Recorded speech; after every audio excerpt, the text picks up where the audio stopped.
Today we're going to talk about a fun topic, knife defense. Now, a lot of different martial arts styles and different schools treat self-defense against an attacker holding a knife differently. I'm going to talk mostly about my background, which is Hapkido. Some schools teach a whole lot of knife defense, and then there's some schools that don't teach it at all, and there's some that are kind of in between. But really across many different types of martial arts, you find the same trains of thought when it comes to this sort of controversial topic, and that's what we're going to talk about today. Basically, we're going to be asking the questions, is this smart, is this safe, and is this practical?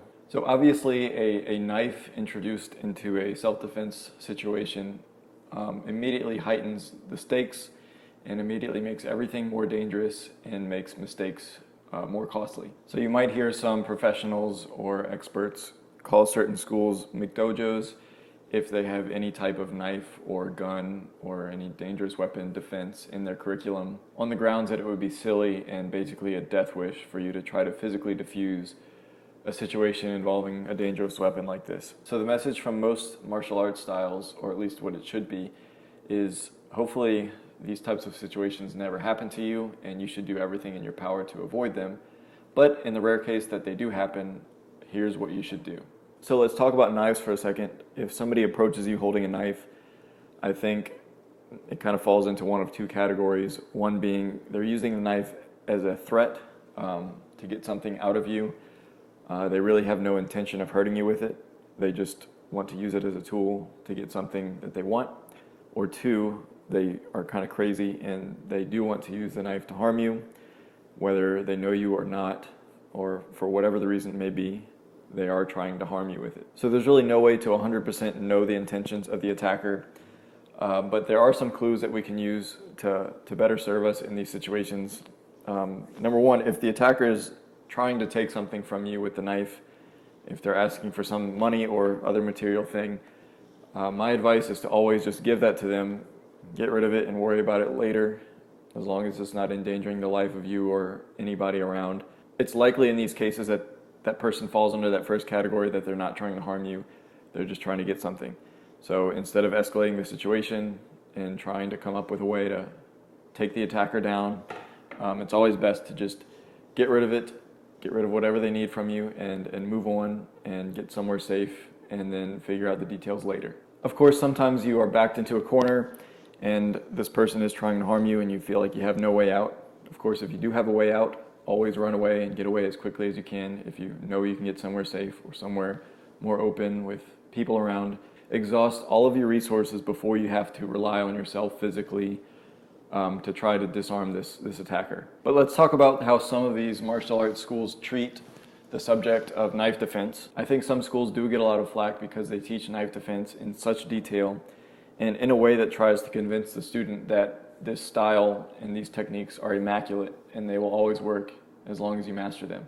And the problem is a lot of these schools teach knife defense from techniques like striking like this or here, basically from these singular and telegraphed attacks that are very easy to see and for a trained individual easy to diffuse. The problem is that's not reality, and somebody with a knife is not just going to come at you in a very slow manner and show you which direction they're coming at you and kind of let you block them and get rid of the knife. I've never been in a knife fight myself, thankfully, and I never plan to be, but just from what I've heard and from what I've seen, researched, moving a knife around is very unpredictable and quick and different directions, and it's not singular strikes like in a typical self-defense environment where you're stepping aside from the punch to block the attack and then moving into your lock, takedown, whatever. Now, if your school doesn't teach the knife defense from these straight-on attacks and you teach the perfect way that a knife is going to be swung at you and you cover every situation possible, then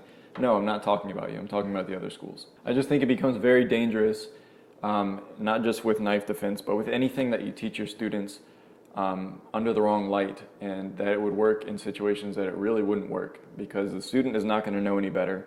And if they actually get themselves out in this situation thinking that what they've learned is going to help them, then they could end up hurting themselves more than they would have if they hadn't learned this thing. And I think it's our responsibility as martial arts instructors to not be full of pride and to think that our self-defense or anything that we teach is perfect and complete and not accept that we have any fallacies or anything to correct ever. And I think that's a more underlying problem that I can discuss in more detail in a different video, that our culture with martial arts has become, if I've been doing it longer than you, then I automatically know more than you, and you can't offer me anything, and I can't learn from you. But getting back to the point, I don't think it's wrong to teach knife defense. In fact, at my school, I do teach knife defense at a certain belt level, and it is from these straight attacks, and we don't have too many different techniques. We don't spend a lot of time on it. But what I make sure to note, and I make sure to tell the students, and I make sure to emphasize it, that these techniques that we're learning are great, and they're fun, and the mechanics are correct, and the techniques are correct. But I don't think they're practical enough to give yourself the confidence to go try and use them in a real altercation. So while it's fun to show off these techniques and do demonstrations at ceremonies and whatnot, I think that disclaimer is super important, and it doesn't just go for this, but it goes for anything that you're teaching. That just because you learn something does not mean you should have to use it and have to show everybody what you know. I think it's a culture problem across many martial arts that if you've learned something, then you have to show it off to somebody and in some capacity, or else it's invalid and it doesn't matter. But that's not the case. I think that to become a true martial arts master, you need to take the things that you've learned and hide them in humility, not because you're hiding them from people. It's fine to teach and to explain techniques to people, but we're just in this society where it's all about showing off and just putting on as much as we can of a show to make people think that we have it all. And in this social media era, that's what it's all about. But this knife self-defense is a very extreme but important example of how this way of thinking can be toxic and dangerous to ourselves. And no, even if you've trained for 30 years, 12 hours a day, strictly in knife self-defense, I still don't think you're 100% safe in every scenario, because it's real life and it's something you can't predict. There's so many small and fast movements that the tiniest error, which we're humans, so human error exists, could be detrimental. So I think that thinking that your training or your way of thinking makes you invincible is just an arrogant way of going about things, and I think it's something that we collectively need to work on. Because if you have an instructor who might be really good at what they do, and they might be able to take care of themselves, but if they're arrogant about it, they pass that on to their students, because their students are going to learn from them, and they might pass this attitude onto their students, and their students are not nearly as ready or as skilled as this instructor. And I think if you are going to teach knife self-defense, in addition to that disclaimer that we talked about, I think it's important not just to have numbers 1 through 5 where you are just striking always the same time on 1, always this way on number 2, and always here on number 3, because then you condition your students to expect the same things over and over again, and they know what's coming. So they're not using their reflexes, they're just using their memory to react in self-defense. And I think that goes for all self-defense, open hand, not just knife self-defense. Don't always do the same attacks to perform your techniques. Teach a technique and then have your students perform that technique from any which type of attack, whether it's a punch, a grab, or anything. So I probably just did more lecturing than actual practical self-defense talk.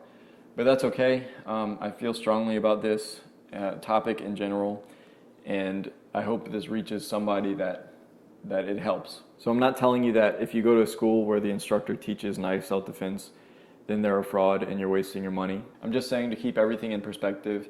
Just because you are a master of self-defense doesn't mean you should go look for situations where you can use it.